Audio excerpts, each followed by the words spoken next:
Goeiedag, Abuti. Sê hallo vir die kinders. Sanibona Bantwana. Wat leer ons vandag? Ngiyakwazi ukuhamba. O, ons gaan leer hoe om te sê ek kan iets doen in isiZulu. Is julle reg? Ja! Dis so maklik.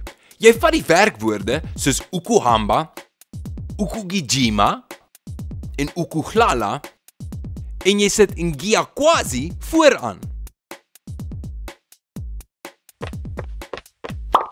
Sawubona Abuti. Sawubona Sisi. Ngiyakwazi ukuxhuma. Ngiyakwazi ukucula.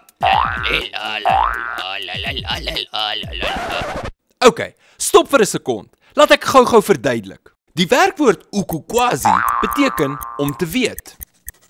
So wanneer ons sê ngiyakwazi, sê ons eintlik ek weet hoe om iets te doen. Maar ons kan dit gebruik om te sê ek kan iets doen. So ngiyakwazi ukuhamba beteken ek weet hoe om te loop of ek kan loop. Kom ons kyk nou hoe ons vriende hierdie sin gebruik. Sawubona. Ngiyakwazi ukudansa. Ngiyakwazi ukudlala. Ngiyakwazi ukuhamba.